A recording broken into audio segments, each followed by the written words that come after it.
Okay, so today I want to continue with the story of Milarepa and the shepherd boy. And I was talking to Tari. I couldn't remember where I'd got to last time, so I expect you'll remember. Anyway, it seemed from her notes we got up to section 4, and we've been through the part of the story where, have you all got it with you? Yes, you've got something called Stages of Meditation, haven't you? Do you have the story with you? Some of them have the story. I didn't do copies of everyone, but Okay. I think most people have got. So I've got the story here. So we've, just to remind you, the shepherd boy meets Milarepa and asks him about his mind, and he goes home to look for his mind, and he can't make any sense of what his mind is, and comes back, and Milarepa sings him a song about, well, you know, I can't tell you what your mind is, you've got to find it yourself, and you've got to taste it for yourself, like you have to taste sugar for yourself. Nobody can tell you. They can try and tell you the taste of sugar, but actually you know it because you taste it. In the same way, your own mind, you know it because you know it, because it's yours and you experience it. So the teacher can help you, and the teacher helps you by giving the pointing out instruction.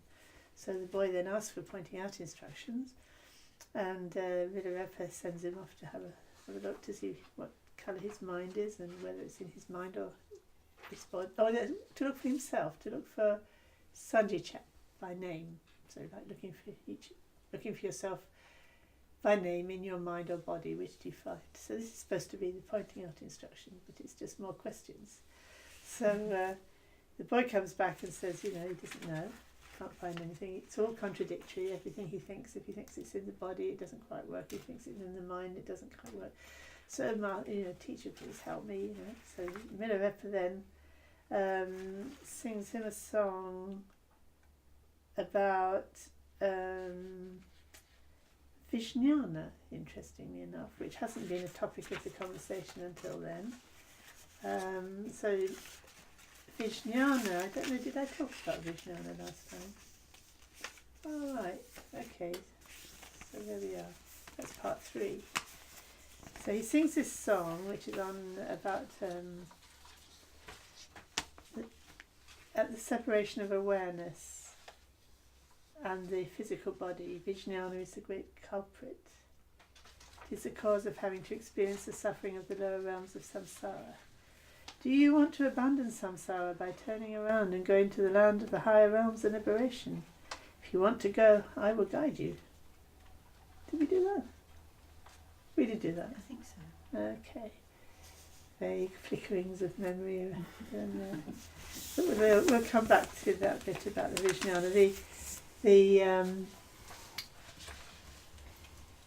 This is what I'm going to talk about today, really, is when we're looking for, you know, like whether it's Shenpen or Sanjay Chap or Tara or whoever it is, we're looking for that person who, and what do we find? And when we're looking, and you could say when we're looking for the one who takes refuge, we're looking for the one that has some sort of continuity. So what has the continuity? Well, from life to life, what keeps us in samsara is the continuity of Vijnana. In Tibetan that's called namshe. And it's the same word that you would use for consciousness. When you die and you finally lose consciousness, you lose this Vijnana. And then in this life you're gone, you're dead, that's it, you're a corpse. But according to the Buddhist teachings, the Vijnana just goes on and finds itself another body. So that's what the namshi is, what goes on and finds another body. So it has some sort of continuity, but it's also deluded. So in that sense it's the culprit. Because it's deluded, when it takes on another body, it does so in such a way that you're still suffering in samsara. You're not You haven't escaped. Whereas if it was, if you were a bodhisattva and you were taking rebirth again in order to benefit others, it wouldn't be namshe. It would be whatever it is that you discover your true nature is, which is part of what the story is about. But so Milarepa, at this, instead of saying anything, he says, "Okay, I'll give you pointing out instruction," and he doesn't really, does he? He just tells him to look, and then when he looks, he doesn't find anything, and then Milarepa says, "Well, you know, you've got to take refuge. Basically, you've got you realise you don't know in yourself. You recognise you don't know. Well, that's good. So now you know you need help and you need refuge." And he tells him to take refuge and take the basic precepts, and explains that it's the problem is this Vijnana. He's got this problem because he's identifying with this Vijnana, and this is going to keep him in samsara, and therefore he needs to learn to free himself from that. So there's a lot of meaning packed into that paragraph, which I'll come back to. And then the next morning, he comes back to the... Oh, that's right. And then he tells him to... Oh, no, I've told you wrong. Sorry. The only bit I've said wrong is what he told him to look for the day before. He tells him to look for... That's the first one he tells him to look for. The next time he tells him to look for Sanjay Chap and to look in the mind or body. And then when he comes back and he can't find it, then this is part 4, and I think that's where we're at. So Milarepa sings the next song, which is, "To the Guru who has realised basic selflessness, I pray in awe with body, speech and mind. Please bless us, me and all my students to come, that we too realise basic selflessness. Please hold us in compassion's steady grip that keeps our skandhas free of ego idea, of everything that idea is feeding on. Now we've prayed, O watchful shepherd, listen to this consciousness conceiving I and me. I look at it, but I know not how to see. If you can meditate on Mahamudra, your seeing will be one with where nothing is seen. To do this Mahamudra meditation, the basics, faith, respect and great resolve, while on the path, causality, please know and heed. To get the fruit directly to emerge, you need the Guru's Wang, which is empowerment, and Lung, which is transmission, and guiding words. To be a vessel for instructions like these, the student has to have the merit it takes. I must keep going right through good times and bad, persevering even in the face of death. Oh, young apprentice, can you practice like this? That? If so, it's through your training lies before. If not, then there's no point in saying more. You got the picture? It's a bit colloquial. When you said it like this, what I think is me I cannot find. You're done with personal lack of self. You want phenomena's lack of it too.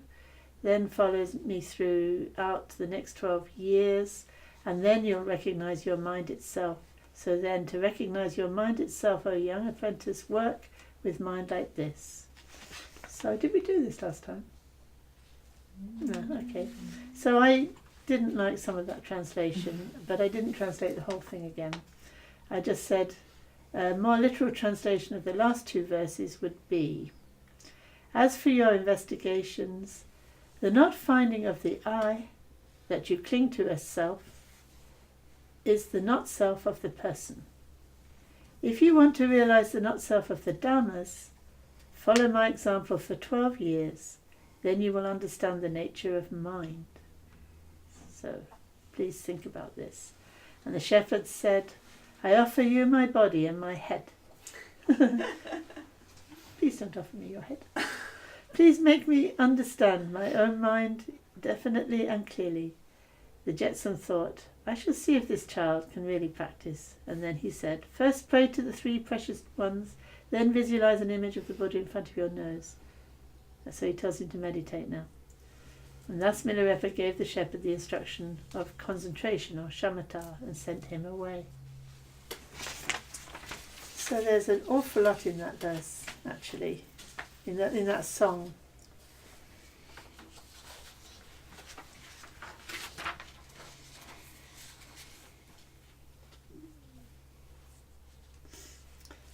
This expression, selflessness, it's I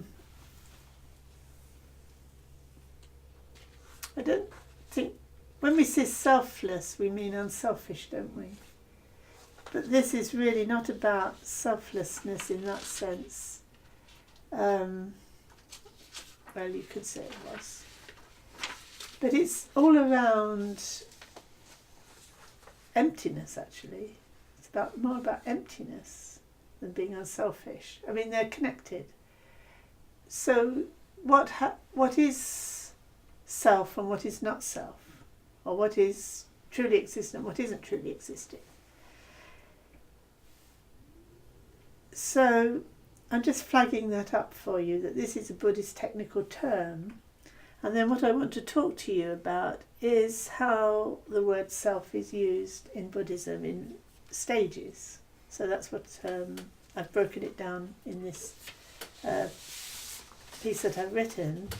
And perhaps if you read that and then you read Milarepa, you can see which bit, at what times he's talking about which part of the different uses of the word self. But Milarepa is praying to his guru for power and adhisthana blessing in order to realise this very deep teaching about not self.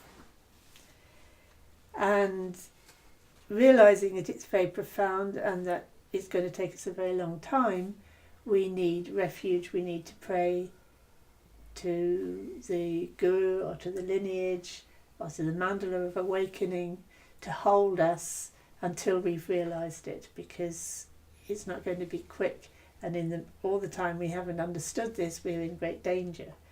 So he makes that prayer. So then this translator has introduced the word ego, but it isn't in the Tibetan. It still says self. So that line is not very clear, so I'm going to jump over it because I want to get on to the next bit where I'll explain it more carefully. So Milarepa is praying then for the blessing of the Guru that will enable him to realise not self, and not self in the skandhas.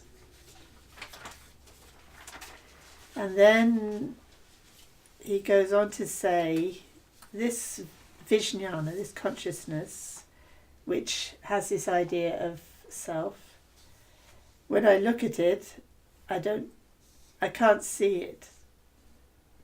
But if I could meditate, or if you could meditate, or you can't see it, let's say, but if you meditate on Mahamudra, you will see it, but you'll see it in a way where you're not actually seeing anything. So remember that, because I'm going to come back to that later. So to meditate in this way, where you're not actually seeing anything,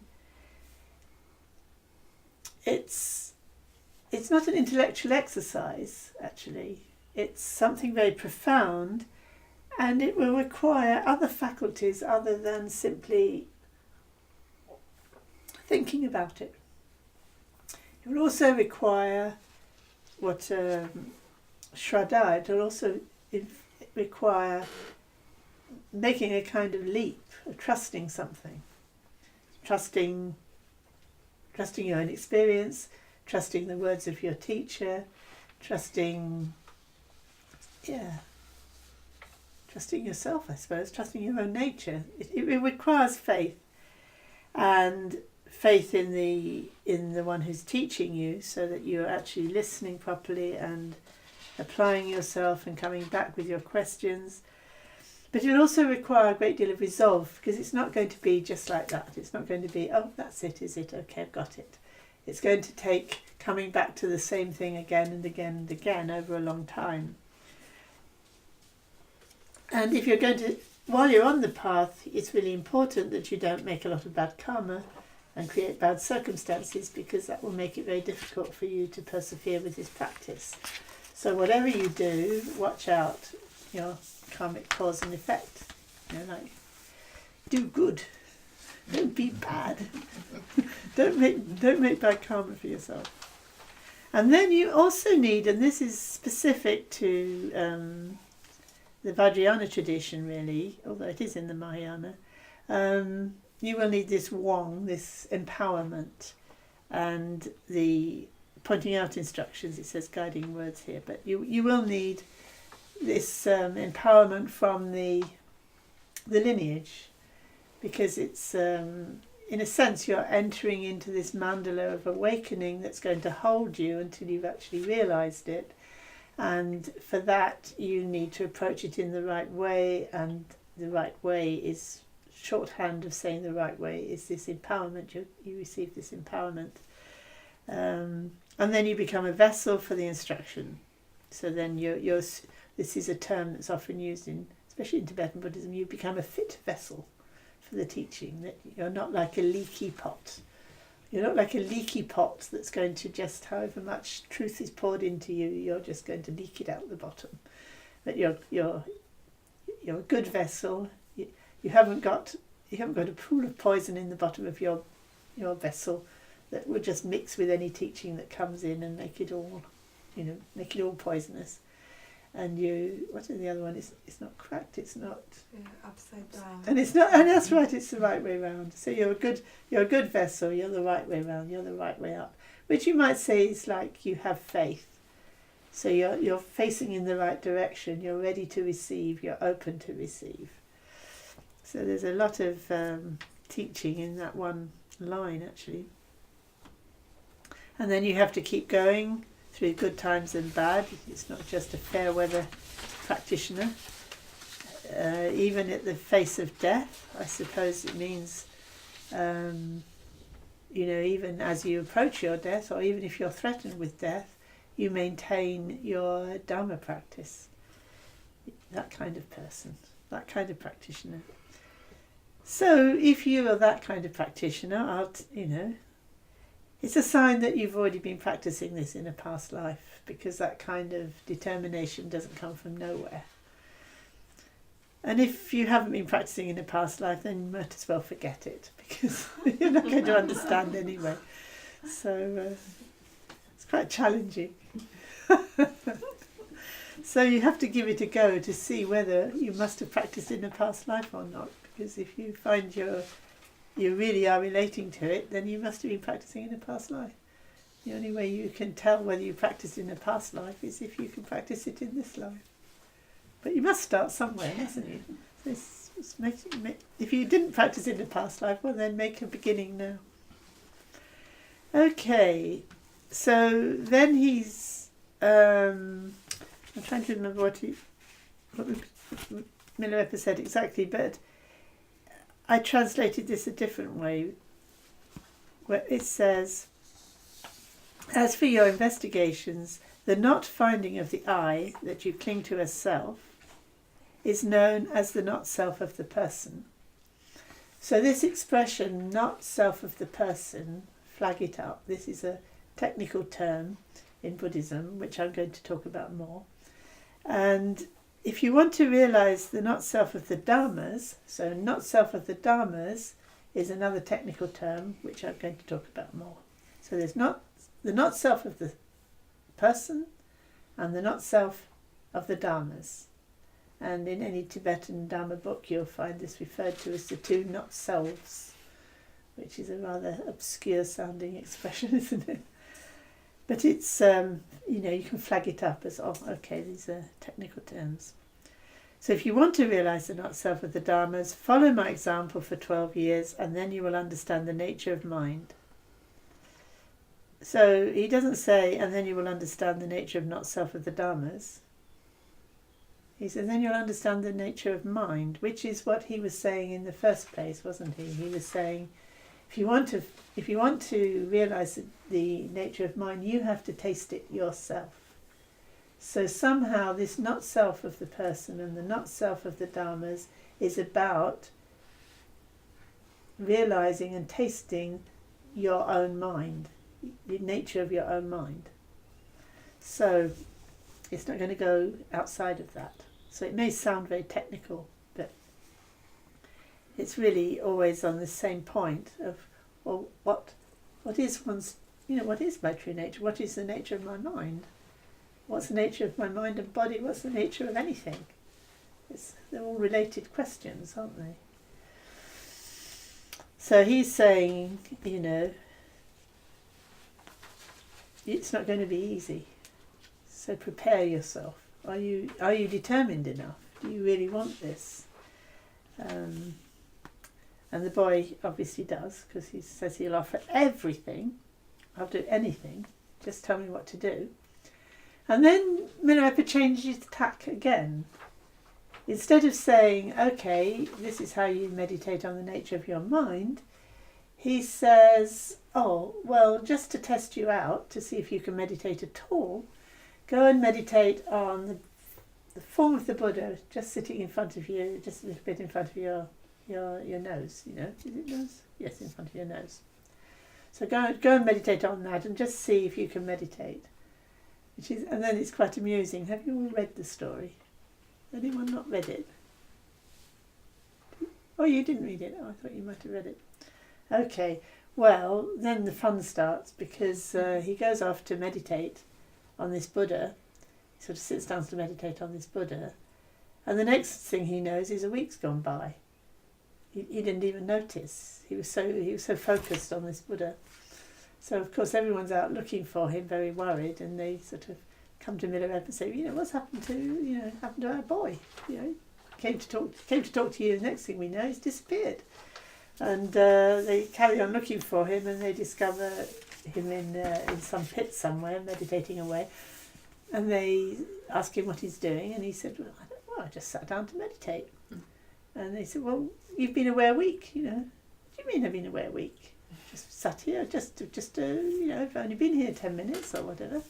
I said, look at the sun. And he looks at the sun, and he realises that when he sat down, the sun was there. And now when they found him, it's here. So that means it can't be later in the same day, as he thought it was. So something odd's happened. And after that, he finds this keeps happening. And the family keep finding this happens. And they all get a bit alarmed, because he's not much use as a shepherd like that. What should we do with this useless boy? But being, a Buddhist family, they think to themselves, well, he's no use as a shepherd, but he might be some good as a Buddhist practitioner. Maybe he'd like to go and live with this yogin and learn from him. At least he'd be doing some good that way. So he's very pleased. He said, yes, I'd like that. And he packs up all his stuff, and they pack him up with all his everything he'll need to go away and meditate with Milarepa.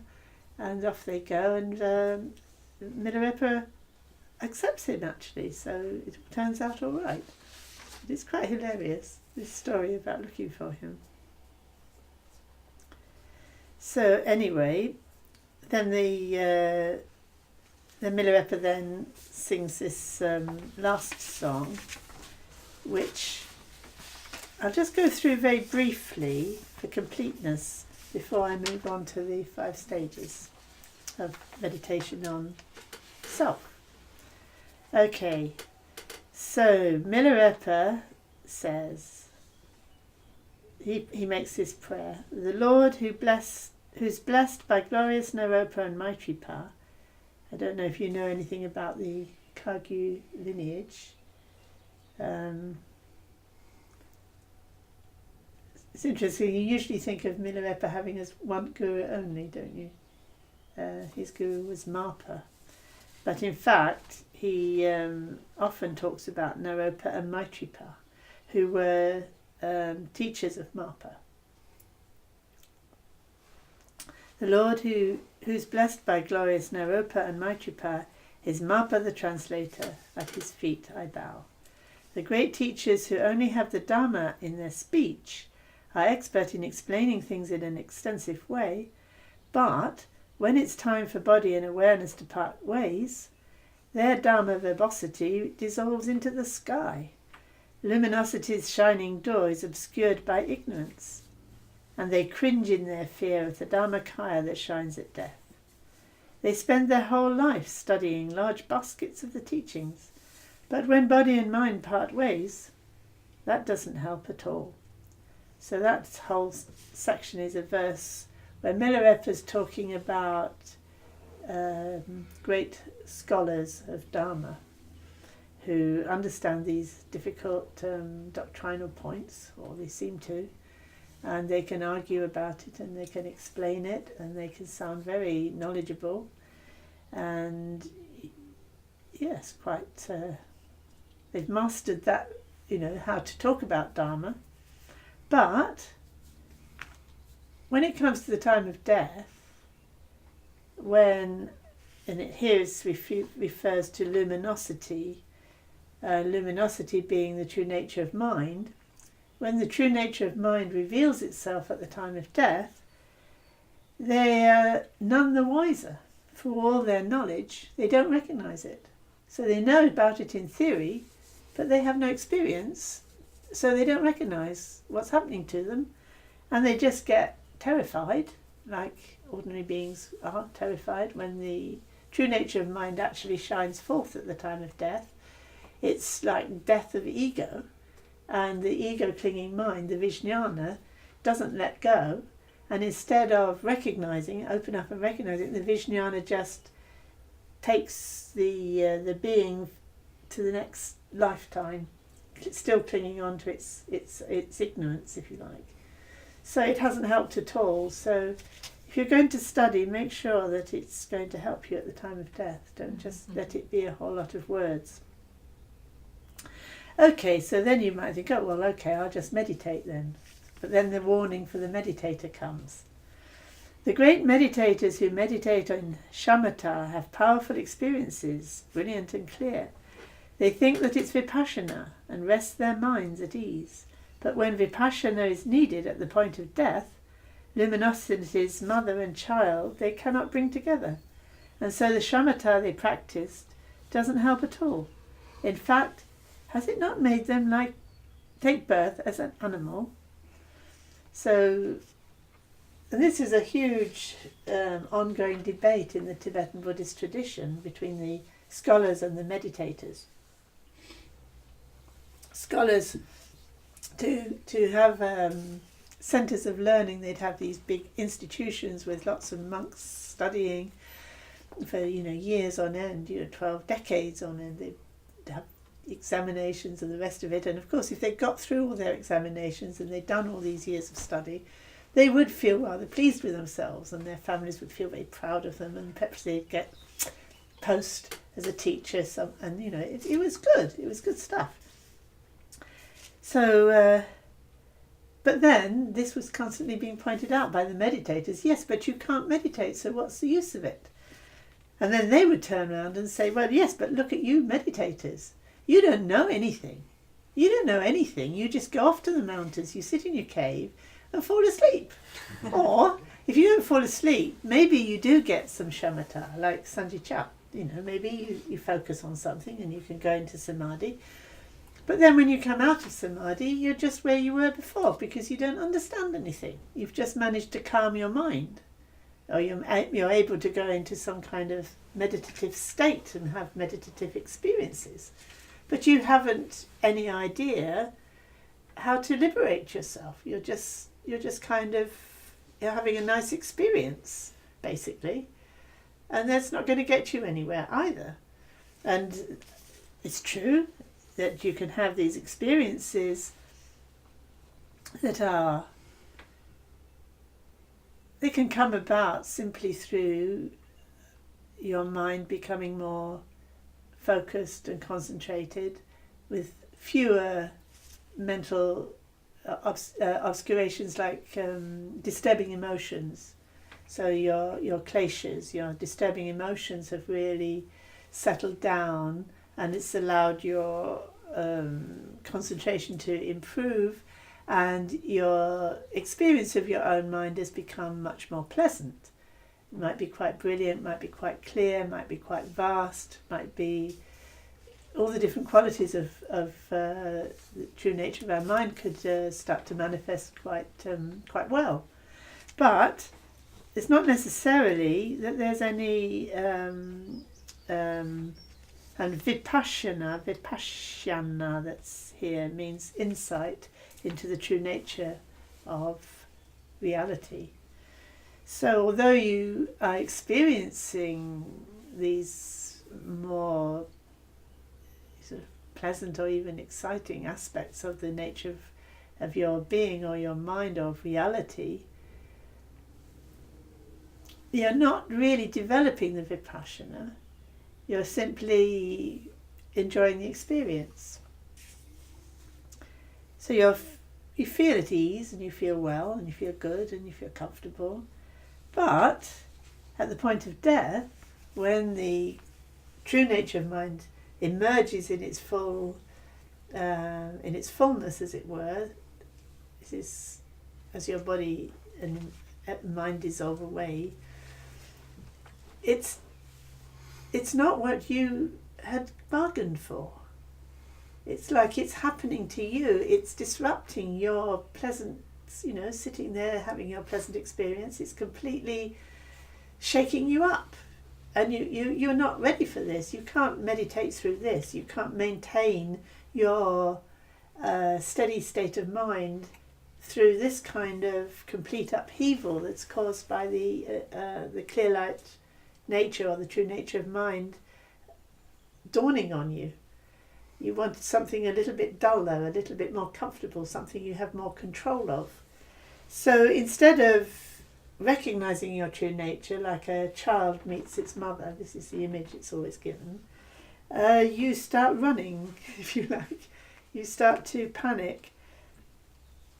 You can't, you don't have the right kind of mental faculty to be able to understand, because you're not actually open enough. You've simply been resting in a pleasant state of mind. So then, the meditator might say, well, what do I have to do then? If meditating isn't enough, what will be enough?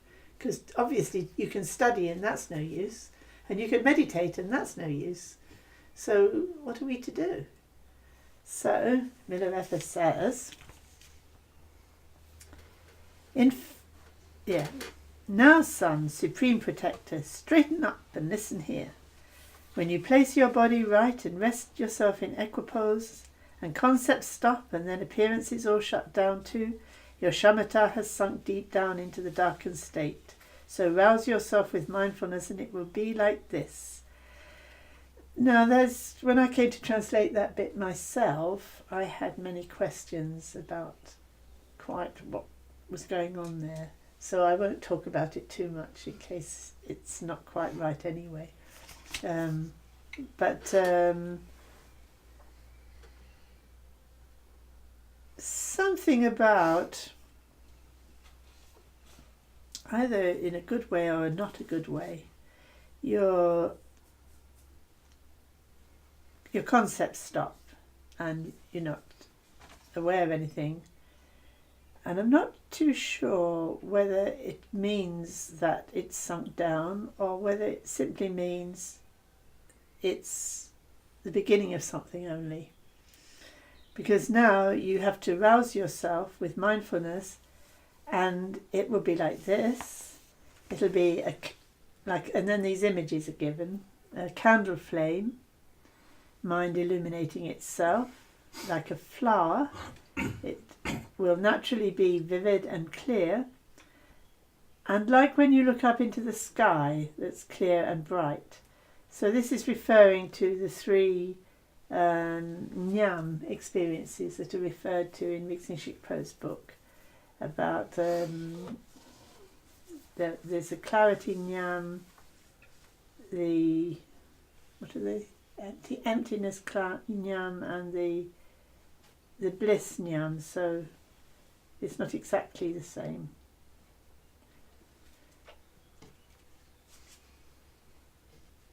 So anyway, that's a little bit technical, that part, and I'm not going to go into it very much because I've got questions myself from the Tibetan about that.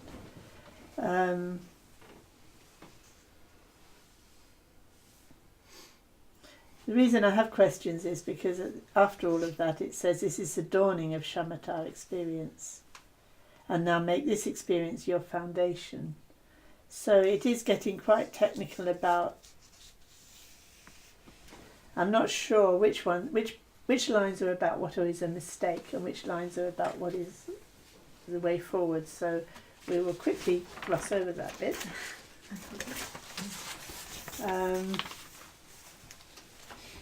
So having had this initial experience, whatever that is, then supplicate the precious jewels and do as you've prayed you would.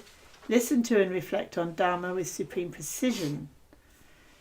So that's quite interesting that you have this initial experience from the shamatha practice that is a basis then for deepening the vipassana understanding. But then it goes on that you have to study and reflect more on the Dharma in order to get the supreme precision. So that's giving you the connection between the study and the meditation. You meditate, you get some sort of experience, you study to get some better understanding, then you bring the study back into the meditation. That's the right way to combine the study and the practice, the meditation practice. And then he talks about with the mighty strength that's found in love and compassion, which is really interesting, that suddenly, out of nowhere, you've been looking for the nature of your mind, or the nature of, what you are, and you're talking about shamatha, and you're talking about vipassana, and then suddenly what you need is love and compassion. It's very interesting, isn't it? There's a lot of understanding assumed there about why love and compassion would be so key at this point, which again I'll talk about in a minute. And then, for the benefit of beings, give rise to bodhicitta. And with the energy and force that bodhicitta brings, use aspiration prayers, so pure, to start hauling on that rope. So this is where the pranidhanas come in. We've been talking about pranidhanas a lot. And you notice it comes in here as assumed you know what pranidhanas are all about. So it's a good job that we're doing a lot of pranidhanas and thinking about the meaning of pranidhanas, and it's something that we as a Sangha are very aware of the importance of. When I say pranidhanas, for those people who don't know what pranidhanas are, you could say, well, they're aspiration prayers or wishing prayers, but that's not very clear in English what that means. So then you pull straight to the pure path of seeing directly. So that's referring to the path of seeing. I don't know any of you are aware of the Bodhisattva path. You have to practice for eons as a Bodhisattva who wants to reach Buddhahood in order to bring all beings to awakening. You practice for eons. And first of all you accumulate punya. You spend eons of time accumulating punya by making good connections so that you are really firmly held within the mandala of awakening, so there's no way that you'll slip out again. So you arrive in the mandala of awakening through the path of accumulating punya, and then you have to pass through stages of realization, and the ultimate, the key moment of the development of insight is when you pass out of samsara. So you're gaining in insight, you're realizing the nature of not self, you're realizing the nature of emptiness, you're realizing the true nature of being, and then at some point it's like it switches. You're no longer caught in samsara anymore. You've actually flipped out. You're out of samsara. So that's called the path of seeing. So that's called and that's what it refers to here. The path of seeing directly. This is that moment of seeing. It's only a moment. It just switches because it doesn't take any time, does it? You switch.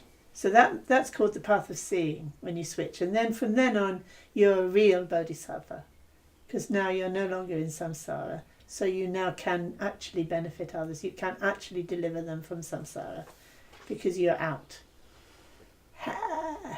Hasten the day. So these are... And that is the moment of Vipassana, the most important moment of Vipassana, when you see that completely and you've reached stability. You're not going to slip back in now. And then there's the 10 bhumis that follow. You go on then gaining in power to benefit others. You can, like at first you can only emanate a few forms of yourself in different worlds to help beings. But then as your time goes on, you can emanate, thousands of forms or billions of forms or countless forms of yourself, so to help beings. So it's quite a vision, and even that is nothing compared with what the Buddha can do. When you reach Buddhahood, it's just like it goes beyond all measure. So anything that can be measured is nothing compared with what can't be measured. So the Buddha's powers go beyond anything that anyone could even conceive of.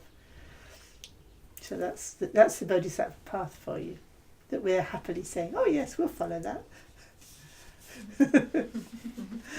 Oh yes, intrepid. We're going for it.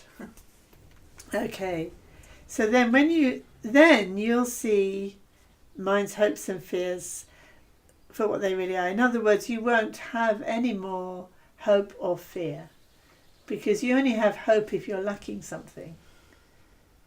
So you're not lacking anything anymore, so there's no more hope. And there's no more fear, because you've arrived.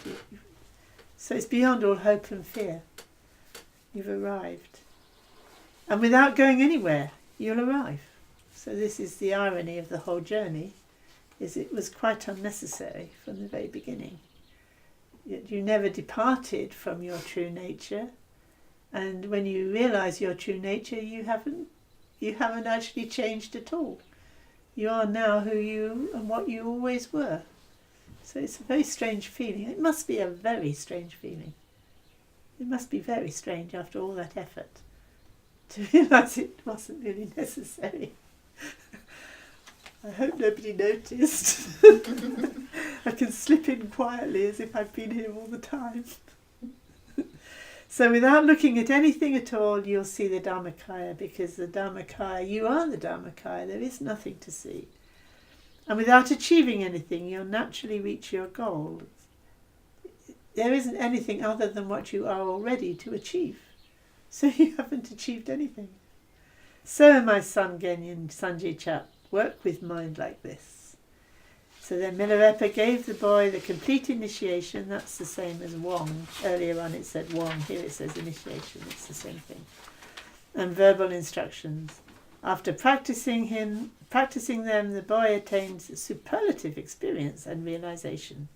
He was known as one of the heart sons of the Jetson, called Repa Sanjay Chap. So there you are. That's the complete story.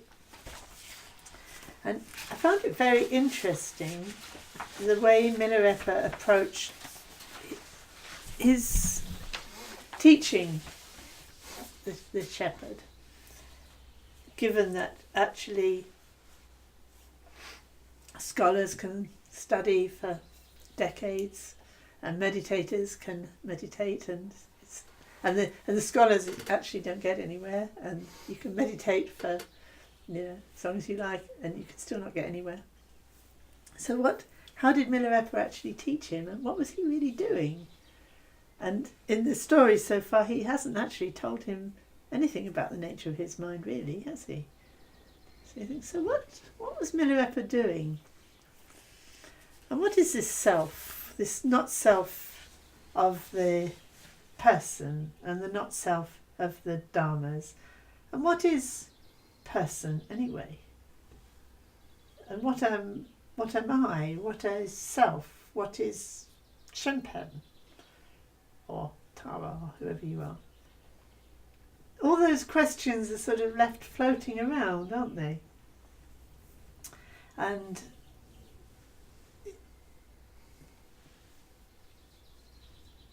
when I was reading the story, I was noticing when the investigations shifted from now it's looking for the nature of mind, and now it's looking for the not self of the person, and now for Vijnana, and now for Dhammakaya, sort of it. Oh, hang on, what are we trying to realise here, and how do these different names relate to each other? And that tied in with questions that I've been asking over the decades, having been taught in different contexts, in different ways, sometimes from text, sometimes directly, sometimes just through conversation with Vigzin Shikpo, using different words again. I'm thinking, we've had so many discussions over the years in things I've read as well. In the Buddhist tradition, what is the Buddhist tradition really saying about self? I don't know. I asked you last time, how many of you have you heard that teaching that the Buddha taught there's no self? And I think everybody put their hands up. The Buddha taught there's no self. So I thought, that's interesting. Did he? Are you sure?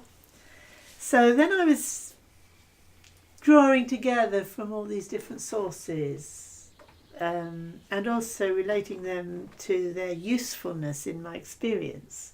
What's been really useful in terms of teachings on self or not self, and how have I used them, and how does that tie in with how they're presented? And I got a really interesting result. So I'll run through it quickly. I know I'm going very fast, but I thought, I don't think you'll be able to take a whole nother Saturday of me talking about this story, so I better get through it today, and then you've got the story to look at, and you've got these notes to look at, and when you've got time you can go through it slowly. So I think the first thing to get straight is that the Buddha taught about self. He did teach about what was not self, but he basically taught that what's important is to realise what we are in ourself. And self in that context is the same as nature, isn't it? What am I in my true nature? What is my true nature? What am I in myself? We use those more or less synonymously, don't we? Does everyone agree? What am I in myself? What is a thing in itself? What is it in its true nature? If you look in the dictionary, that is how self is defined. What a thing truly is, what I truly am, and we use it like that. You don't say, what is myself? You don't say. You say, what am I in myself? I think. I would. What am I in myself? Myself, in my true nature. And there's many stories of the Buddha telling his disciples it's important to discover yourself. If you lose yourself, your true nature, then you've lost everything. And he taught, and always Buddhist teachers teach in terms of you have to look after yourself. You have to make sure that you're making good karma, that you're developing qualities, virtuous qualities that are going to result in good deeds, which will result in good karma, good life and happiness. So, obviously for this you have to have some sense that, it's important. Otherwise you might say, well, there is no self, so why does it matter? you know, okay, I'm not happy now, but I'm gone already, so it doesn't matter. And future self, well, that's not me now, so, you know, it doesn't matter. And if I do something negative now, well, the next moment isn't going to be me anyway, so it doesn't matter. And that's actually regarded as hopeless, as a view of life. It's not going to lead to any kind of wisdom or any kind of happiness. So the idea that, yes, I will do this action now and this will result in positive karma in the future, so then I'll be able to follow the path to awakening, or I'll be able to have a happier life. It depends on what I do now. Then there has to be an I that's doing it now that then will reap it in the future.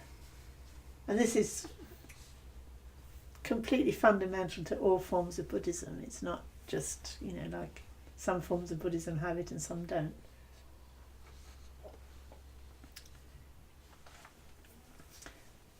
Sometimes when this, you know, follows through, people say, well, the Buddha taught there's no self. There is no self. It's all a flow. It's all a flux. It's all just changing all the time.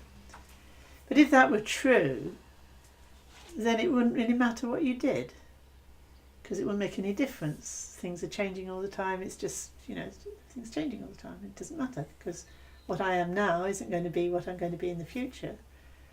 So it doesn't matter. Well, if it does matter, you know, it doesn't matter to me, because I'm not here.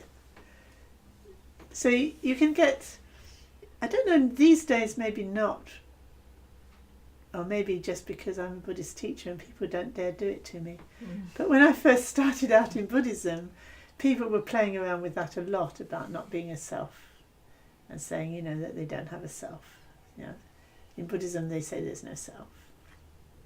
They'd say these kind of things, and it's quite nihilistic in the end, actually, because all values disappear with the self. There's no moral agent, there's no sense of responsibility, there's no, you know, there's no right or no wrong, no path, no enlightenment, you know, no nothing. No meaning to anything. Brilliant. I'm being sarcastic. Okay, so that's the starting point. And then I've added this part, which isn't added in always. This is a very Mahayana point of view, but not entirely. This self is our personal mandala and eventually manifests as the three kayas of the Buddha. So, you know, you say, well, what is this? What is this self that's going to go from, it's going to be liberated from samsara? Who is going to be liberated from samsara? Who is going to finally realise Buddhahood? Who's finally going to be able to teach others the Dharma? Now, what is that? What is that? So the terminology we've started using in the Awakened Heart Sangha, in the DHB, is personal mandala. Let's call it our personal mandala. We all, each of us is a mandala. Each of us is, you know, like you and you and you. Whatever else you are, you're not me. You know, like you're, and I'm not you.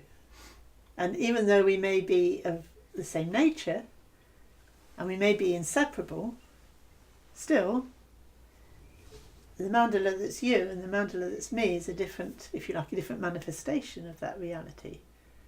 So that's our personal mandala that's manifesting as some kind of reality to that. So that when we reach, I say when, not if, when we reach enlightenment, then that will be that particular Buddha. The Buddha that is us now, that's the Buddha that will be, and we will be that Buddha's story. You know, we're the story of that Buddha on his way to enlightenment, or on her way to enlightenment. And then when we are Buddha, we manifest in order to benefit beings. We will have a body, a Nirmanakaya body that will appear to beings, and we'll have a Sambhogakaya body, which will be the qualities that are shining forth in order for the Nirmanakaya to appear, and we'll have our Dharmakaya nature, which never goes anywhere. So it's just always, So we will be. That's what we are. And in fact, since that's not in time anyway, we are already that. Our personal mandala is already the three kayas. That's what we're trying to realise. So the person means something, basically. That's the point I'm making here. Person means something. And the Buddha didn't ever say there was no person and there was no self in that sense.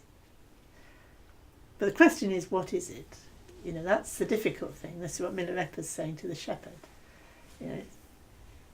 What did he say? He said, you've realised the not self of the person. And actually poor Sanji chap hadn't realised anything, had he?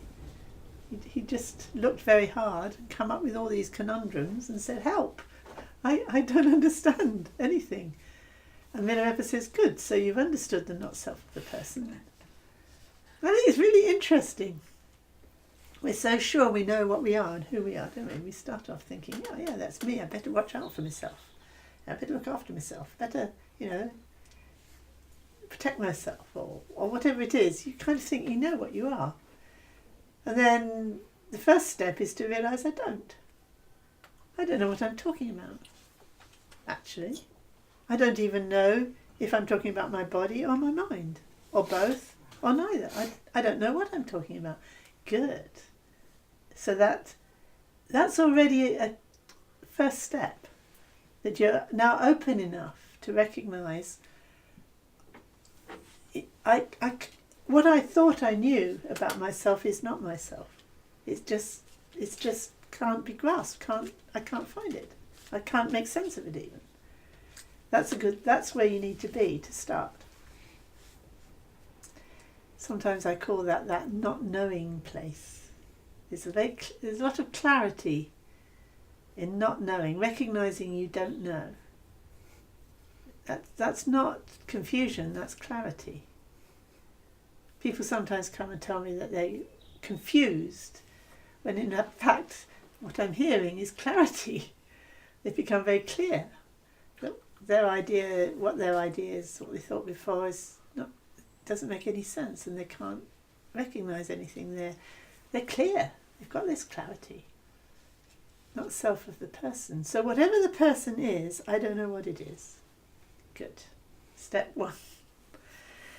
Okay, then the next thing I wanted to talk about, which is implied by everything that Milarepa is saying, is that the true nature of every being is openness, clarity, sensitivity, or the Buddha nature, or as Milarepa calls it, the true nature of mind. Every being has this nature which he's referring to as the true nature of your mind.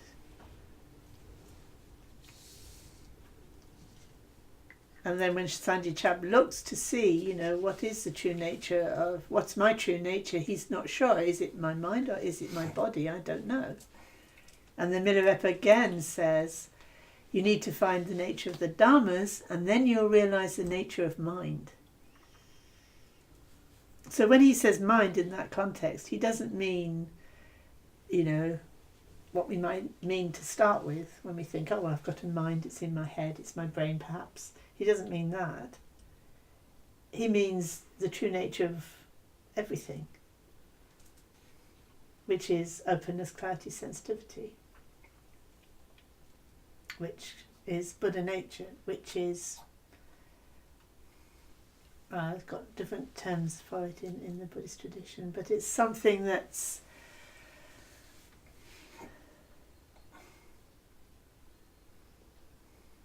open, ungraspable, empty. You say luminous, clarity, radiant,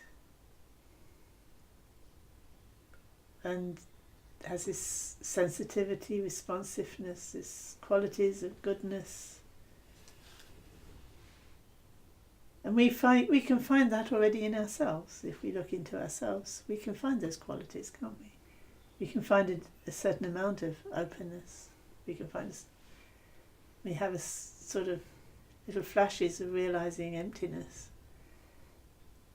That clarity is what we're talking about all the time. Otherwise we wouldn't have any knowledge of anything. And those qualities of love and compassion and all the other qualities that we're manifesting all the whole time, they can't be grasped. So we're kind of already familiar with this openness, clarity, sensitivity. We're already familiar with this Buddha nature. Or you could say this true nature of our mind. But it's quite, we're very unsure. We have a lot of doubt, and it's kind of like all over the place and distorted and kind of like amorphous, and we don't know how to relate to it. And we're constantly trying to relate to it by trying to pin it down, grasp it, or sort of do something to it, rather than simply just be naturally what our true nature is. Something's getting in the way. But if Buddha is what we are truly in ourself, and Buddha is non-conditioned, unborn, not changing, then whatever Buddha is, we must already be it. Or we could never be it.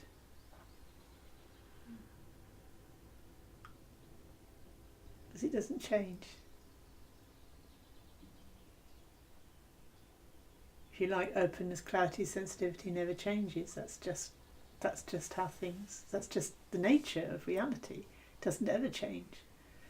We are already that. Just something's getting in the way, or something's kind of disturbing our understanding of it, but it's already like that. So that's what we truly are in ourself, if you like. This is what we're trying to realise. We're not trying to realise that we're not really there.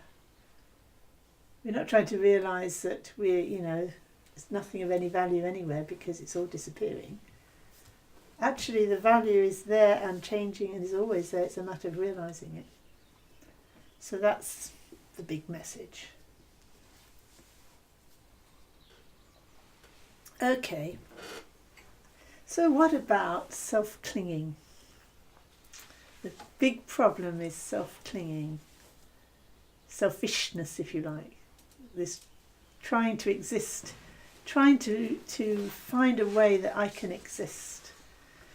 It's a problem, it's a big problem. So what's going on now? We've got self is bad again now. We just convinced ourselves self was good, and now it's bad again, self-clinging. But it's the clinging to something that isn't actually your true nature, which is not really yourself. You're clinging to something that's not really yourself. Which is kind of odd. How can one do that? How can anything do that? So self-clinging prevents us from realising our Buddha nature, whatever self-clinging is, and it's very odd. So self-clinging, and here you could use the word ego if you wanted in this particular context. You can't use it in the other contexts. Sometimes you see translators, instead of saying self, they translate it as ego. And in this one context, that's all right. But most contexts it's not all right, because ego means something quite different. We talk of, you can say someone's selfless, they're egoless, in this kind of sense. But you can't talk about, your true nature, your true ego. We don't say that, do you? You don't say the true ego, the true ego of the universe, the true nature of the universe, what the universe is in its ego. We don't use it like that. So it's a little bit confusing, and in the language, Buddhist technical language, you never get the word ego used, unless ego is a way of talking about ego grasping, but then they would say self-grasping, which would mean the same in English, wouldn't it? Self-grasping, ego grasping, it's the same. Okay. That's only interesting if you've ever wondered about this word ego, which I've wondered about a lot. So self-clinging or ego grasping forms the ego mandala, which is an elaborate structure that Trungpa Rinpoche describes in Cutting Through Spiritual Materialism.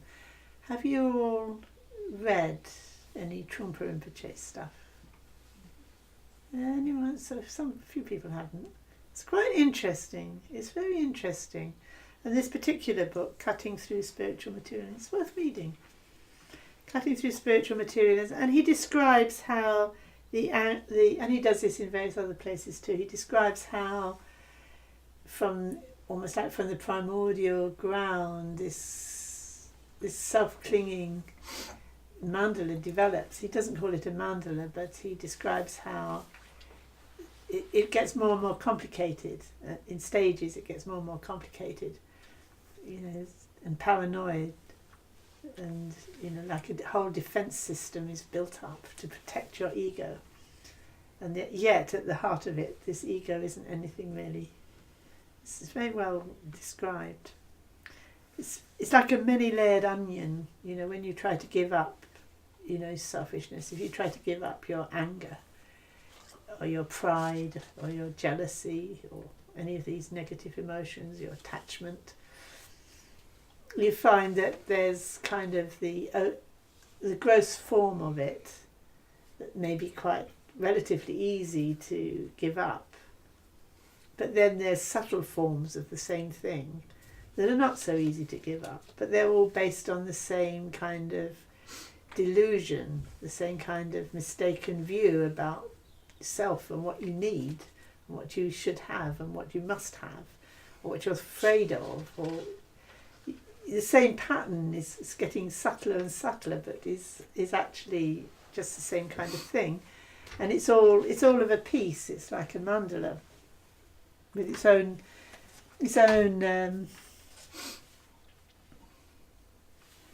Oh, what did I start? That was two. Last time. Okay. So it's a mandala with its whole structure of its boundary guardians. So you just need a little trigger, and it sets the whole mandala off, because around the boundary of your ego mandala there's this kind of these protectors. Woof! You hear one word and this is a sign that we're under threat. Okay, guys, we're going to sort of fight this off, without really listening properly, because you're already triggered and ready to go because these guardians are ready. And then you realise, actually, they didn't actually say that. And actually, it isn't protecting anything. And I could actually let the whole thing go. And you can become much simpler. That's the ego mandala starting to collapse a bit. But then there's, it reestablishes itself because it's such a strong energy in it. So it's a very interesting way of talking about self and ego mandala and ego, because it's so familiar to us. It's Mara playing his tricks. And it is at its heart is the assumption that our self is something other than Buddha nature. So that's why it's so scared. It's scared. It needs to protect itself because it thinks it can be destroyed. Yeah, actually, we are nothing other than Buddha nature, and there's nothing can be destroyed in us. But this ego mandala is built up on the assumption that it can. It's in danger. It's scared.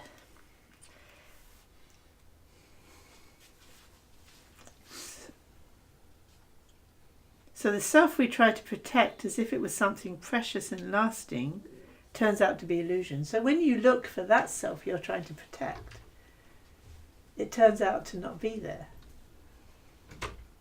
And that's not just an intellectual idea. That's like That's like a really devastating realization. Oh, this was all about nothing at all. It all could be very simple. I could let all of this go. So that's really quite amazing to see what is illusion and could be let go of. It's like, and that's where I think this idea is, there is no self. This self that I was so desperately trying to protect, it isn't even there. It's like a big joke. So, it's when you get that realization, it kind of really makes sense to say there's no self. There is no self in that sense. So the whole ego mandala structure is built up on a false identification, and when this is seen through, the whole ego mandala can collapse, and what is left is the Buddha nature, which allows our personal mandala to shine forth as the three kayas. So that's a really important way of talking about self, actually, that it isn't there. But you can't apply it across the board. In this context, you can apply it. So then you come to the Shravaka view of not self. So those people who have looked at progressive stages of meditation on emptiness, who's looked at that? Not everybody, but I do recommend that you do look at it. It's called Progressive Stages of Meditation on Emptiness, and it was the teachings of Khenpo Rinpoche, Khenpo Sutin Gyatso, who's on the shrine.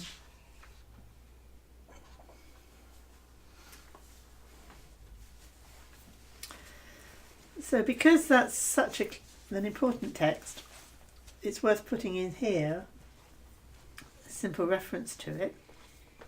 So the Shravaka view of not self is the remedy for self-clinging, the one before. So by looking at the 5 skandhas, that's the body, the feelings, the perceptions, the mental formations and consciousness. If you look at the 5 skandhas,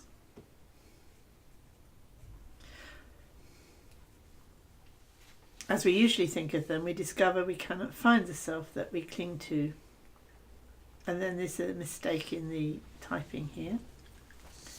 You need to correct it. So change we discover, cross out we cannot find. We discover the self that we cling to is not, and then cross out in or belongs to.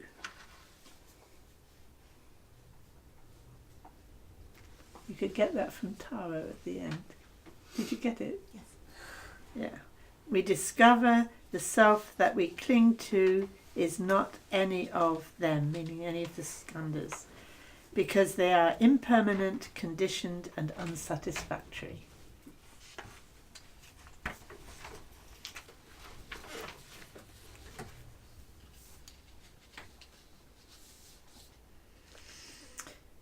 And I've put there, by looking at the 5 skandhas, or simply the body and mind. When we say 5 skandhas, you could just as easily say body and mind, because the first skandha is body and the other 5 are all aspects of mind. So the self is not in the body or mind, which is of course that's what Milarepa's saying. He gets the shepherd boy to look at his body and mind. Well, is Sanji Chap, is Shenpen, or is whoever you are, the body and mind? It's the same question. Just sounds a bit more technical if you say, is the self in the skandhas? Or is Shenpen in her body or her mind or both or what? It's the same question. And they're not, I'm not, Shenpen is not in my body or in my mind, because when I look at my mind, it's impermanent. So you say, well, who says Shenpen's permanent? I do. If Shenpen were simply, then Shenpen wouldn't be Shenpen. It's just like, no, what makes Shenpen Shenpen is that she's here. The mandala of Shenpen, or the mandala of, whoever, Tara. So what is that mandala? Well, when you're looking in the skandhas for the body, or you're looking at the body in your ordinary way of thinking, it's in time, isn't it? I think of myself as existing in time. Otherwise it doesn't make any sense. Because, that's the only way I can think, really. I exist in time. But when I look what I mean by time, I mean what goes from past through the present into the future. I can't think of time in any other way. But Shenpen of the past has gone. I can't think any other way. Gone. Shenpen of the present, well, don't know quite, that's already gone. But let's pretend there is a present. What about the future? Shenpen of the future? It hasn't come. Might never be. So Shenpen of the present becomes the key thing. But when is present not past and present not future, but in between the two?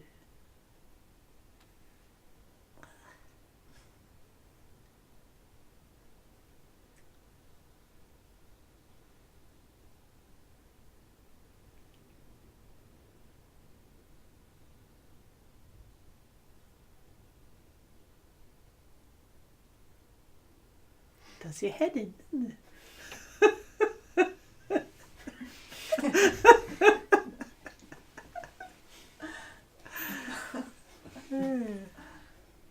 Something's not working there.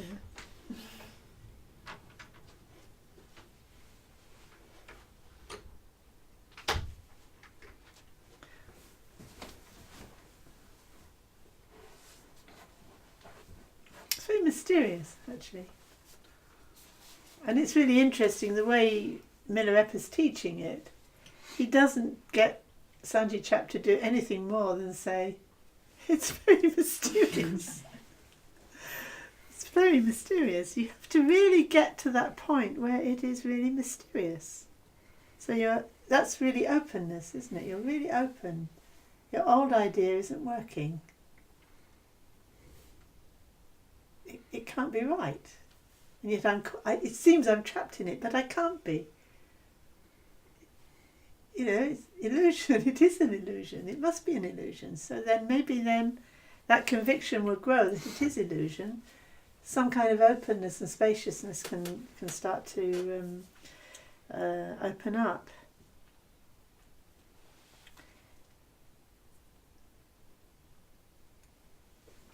So the mind and body are not Shenpen, not self, because they're impermanent, they're conditioned, and they're unsatisfactory. Which is quite interesting, isn't it? We're going very much on our own intuitive sense of what we are and what has meaning and what has value. What has meaning and value is what has some kind of, it's not just disappearing or not there. It has some quality of not changing, and some quality of how it should be, how we want it to be, how it would be good for it to be. And our present idea of our body and the present idea of our mind is none of those things. It's completely unsatisfactory. The idea we have of it is something not quite right.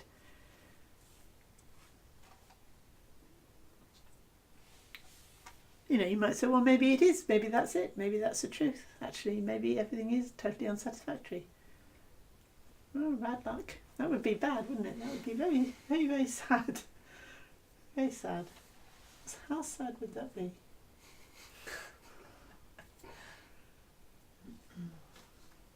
And there wouldn't be any Buddha, and there wouldn't be any path, there wouldn't be any meaning. It's just fundamentally unsatisfactory. Well, it's really interesting to think about that.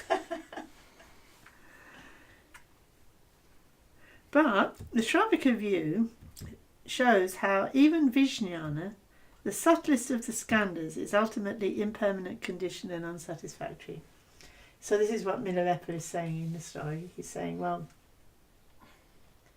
yeah, there is this, you know, you look, you don't find anything, but you do have this Vijnana which is somehow trapping you in samsara. You need to break out of that. You know, you yourself are saying you can't find it, but you need to break out of it. You know, you've trapped yourself in it. You can't even find it. You can't even give an account of it. But you're stuck in it. You need to get out of it. That's really a really good message there. So then I've kind of, in the context of these different ways of talking about self, I've come up with Milarepa's method, as I've called it, when he's teaching the shepherd boy. So when the shepherd boy can't find his own mind, Milarepa says, you have to taste it for yourself. So he's not saying, you know, there's no mind. He's saying that you can't find it with your Vijnana, your ordinary way of thinking. And let's say, for the sake of argument, Vijnana means what you take to be as an object. What takes knowledge as an object of itself?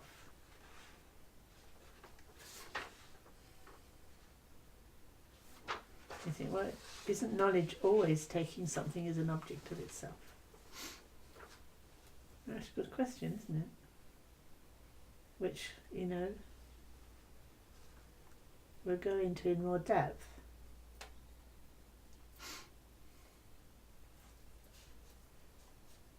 What can take as its own object something that's different from itself?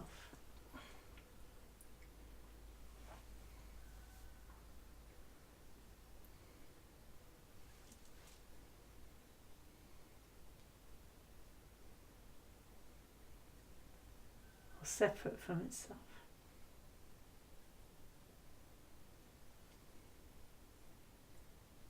I just ask you to repeat this. You said that Vijnana is what takes. Vijnana is, yes, is knowledge taking something as an object that is different from itself.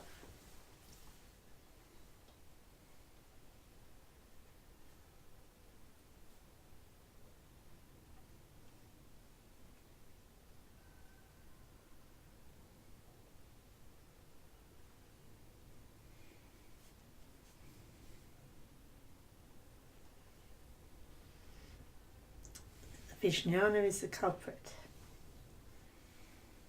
It's what gets in the way. So then the third phase of Milarepa's method is recognizing you cannot find the self is realizing the not self of the person. Follow me for 12 years in order to realize the not self of the dhammas. So what I've put here is not self of the dhammas is another way of talking about Buddha nature. Must be. You know, I was just reading the story thinking of the structure of the story, thinking of my own experience, thinking of all the teachings of the Buddha, it must be not self of the Dhammas is Buddha nature, because that's what Sanji Chap has to realise. He has to realise his true nature, and Milarepa's calling it the not self of the Dhammas. And then I close this page with two questions that arise. Why is recognising the not self of the Dhammas equivalent to realising Buddha nature?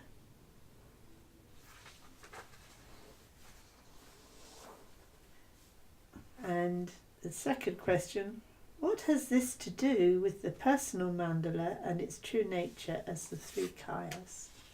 Going back to number one, isn't it?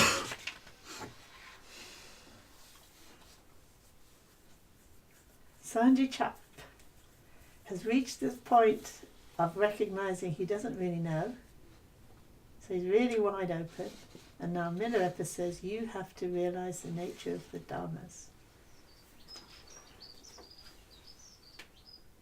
in order to realise the true nature of mind, he goes on to say in his song. Isn't that surprising?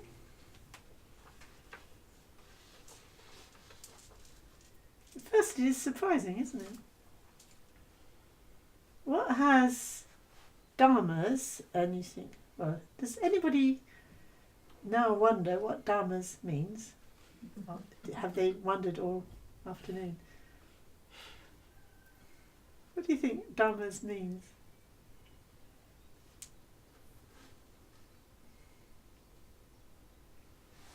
Any Things. things? Anything? Any other ideas about things? Anything that's different from what you can actually directly experience. Things that are different from what is directly experienced. Anything that's pertaining to the self.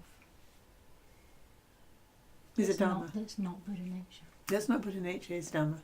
Hmm. Right. That's another idea.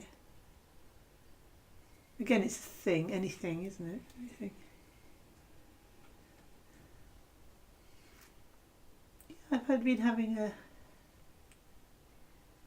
thinking about it this year, actually. Jonathan said he's given me a book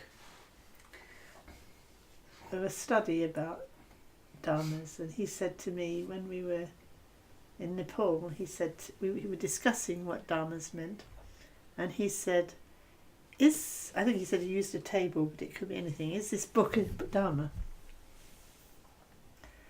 Tested me out to see what I'd say.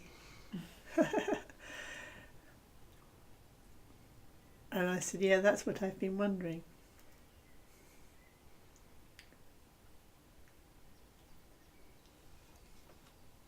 Is it a dharma or many dharmas, or what would count as a dharma? Would half a book be a dharma? A quarter of a book be a dharma? And I realised, oh, hang on. If you go back into the Abhidharma, dharmas are things like solidity and the elements, like fluidity and different qualities, and there's whole lists of dharmas. And I thought, well, if half a book could be a dharma, you can't really have a list. So what? And then I thought, well, I think I always have understood it to be, if you can make of it an object of your vijnana, of your mind, then it would be a dharma.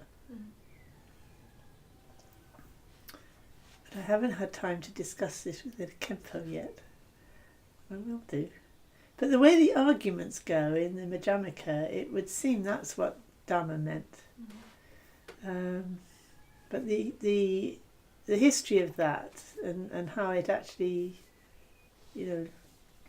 how that came to be the understood meaning, I'm not too sure. And I'm not sure if there's some interesting research to be done there, actually. But if we go by the way the arguments are put forward, then it seems that dhammas is what can become an object of vijnana.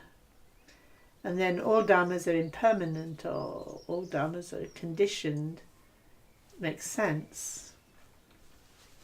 But then dhammas is also used for Buddha qualities, nirvana, qualities of nirvana.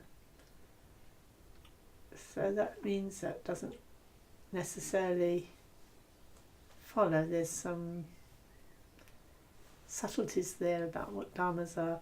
And there's quite a big debate going on in various Buddhist traditions about whether all dhammas are impermanent includes, say, the Dhammadhatu or the Buddha nature or Buddhas. Are they also impermanent? They say, well, no, unconditioned dhammas. It means conditioned dhammas only, not unconditioned dhammas. So there's, things to consider there, which makes it all very interesting.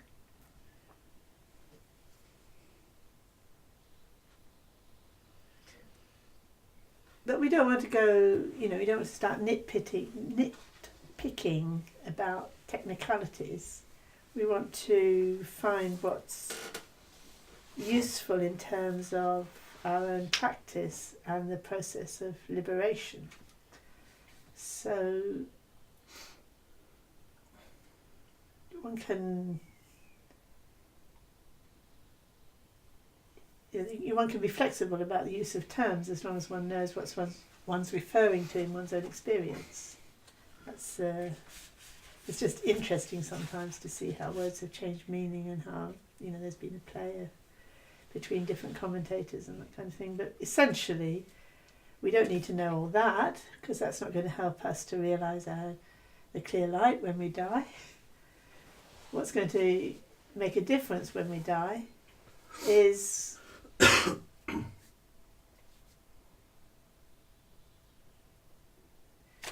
really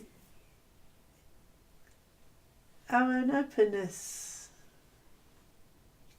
our own openness, clarity and sensitivity, and sort of the honesty and the truthfulness with which we are experiencing ourselves and the nature of reality. If we are really opening out to it, and if we really have that kind of trust and confidence in it, and we're connected to our own heart wish, then actually through our commitment to that and to the mandala of awakening, we will recognise the clear nature of as we die at some point. I mean, maybe not this time, but eventually we will, because it is our nature and that's what we're connecting to.